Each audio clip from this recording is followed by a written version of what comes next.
दोस्तों, जुड़िए और समझिए चैनल पर आप सभी का स्वागत है। बच्चों, हम लोग पढ़ रहे हैं वर्ण।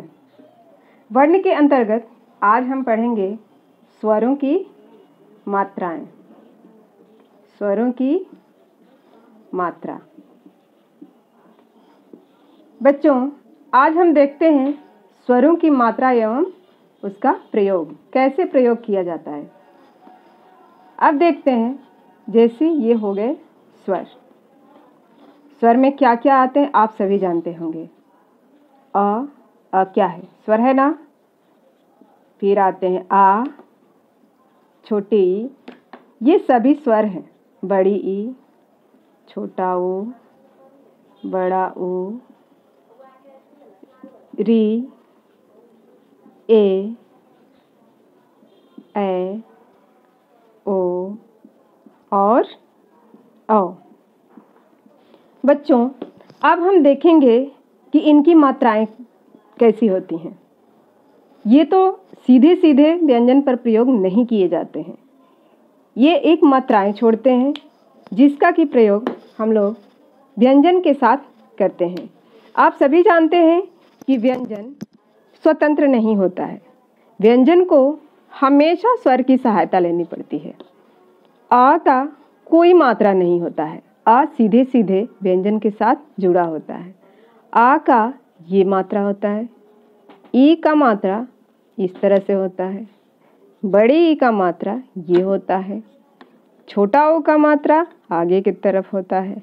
बड़ा ओ का मात्रा पीछे की तरफ मुड़ा होता है। री का मात्रा व्यंजन के पैरों में लगा रहता है। ए का मात्रा एक रेफ के रूप में व्यंजन के ऊपर दिखाई देता है। ए का मात्रा दो रेफ में व्यंजन के ऊपर दिखाई देता है। ओ का मात्रा एक पाई के साथ, एक मात्रा के साथ व्यंजन के ऊपर दिखाई देता है। औ का एक पाई और दो मात्राओं के साथ व्यंजन के ऊपर दिखाई देता है। बच्चों, अब हम देखते हैं कि इसका प्रयोग कैसे करते हैं। देखते हैं क्या है। मात्रा के रूप में, मात्रा के रूप में प्रयोग।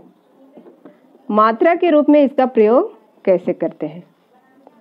बच्चों, मात्रा के रूप में प्रयोग होता है, कोई भी व्यंजन शब्द रहता है और उसको इसका मात्रा उठाते हैं और प्रयोग करके लिखते हैं। हम पहले भी बता चुके हैं कि आ का कोई मात्रा नहीं होता है। जैसे हम लिखते हैं वर। वर लिखे तो इसमें क्या है कि आ सीधे सीधे इसके साथ ऐड है। वही हम लिखते हैं बाहर, लिख दिए बाहर। बच्चों, इसमें ध्यान देना है कि आ का मात्रा कहाँ है।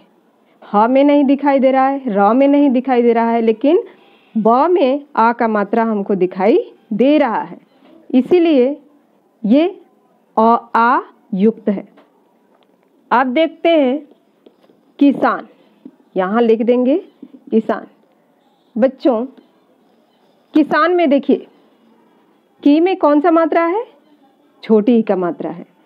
छोटी सीधे सीधे इसके ऊपर प्रयोग नहीं किया है, बल्कि उसकी मात्रा का प्रयोग किया गया है। अब देखते हैं जीत। जीत में कौन सी मात्रा है? बड़ी ई का मात्रा है। फिर देखते हैं सुनार। सुनार में देखेंगे इसमें छोटा ऊ का मात्रा है। फिर देखते हैं मूर्ख, लिख देते हैं। मूर्ख में माँ, देखिए माँ में क्या है? बड़ा ऊ का मात्रा है। री का देखते हैं प्रयोग, लिख दिए मृग। मृग क्या होता है कि री का जो रेफ है नीचे लगता है। अब देखते हैं देखना, लिख दिए देखना। यहाँ ध्यान देंगे ए का मात्रा व्यंजन के रूप में, व्यंजन के ऊपर किस तरह से प्रयोग किया गया है। अब आते हैं, लिखते हैं सदैव। बच्चों, सदैव में ध्यान दीजिएगा, इसका मात्रा कहाँ पर दिखाई दे रहा है? द के ऊपर। फिर आते हैं, लिखते हैं सोच। सोच में ओ का मात्रा स के ऊपर दिखाई दे रहा है। फिर देख रहे हैं मौन। मौन में माँ के ऊपर औ का मात्रा लगा दिए, मौन हो गया। बच्चों, अब थोड़ा सा हम देख लेते हैं अंग और आ का प्रयोग कैसे किया जाता है। ये अनुस्वार होता है और ये विसर्ग होता है। बच्चों, बच गया अंग और आ। ये अयोगवाह होते हैं। इनका प्रयोग स्वर के रूप में नहीं किया जाता है। ये हमेशा अ के साथ ही रहते हैं। और व्यंजन के साथ कैसे प्रयोग किए जाते हैं, जैसे हम लिख दिए मंत्र। मंत्र में आप देख सकते हैं म के साथ अ मिला हुआ है और इसके ऊपर अनुस्वार है। फिर देखते हैं, लिखते हैं प्रायः। ये विसर्ग है, इसमें भी अ मिला हुआ है और उसके साथ ही विसर्ग है। बच्चों, हमको पूरा विश्वास है कि आप सभी को समझ में आ गया होगा। मिलते हैं नेक्स्ट वीडियो में। धन्यवाद।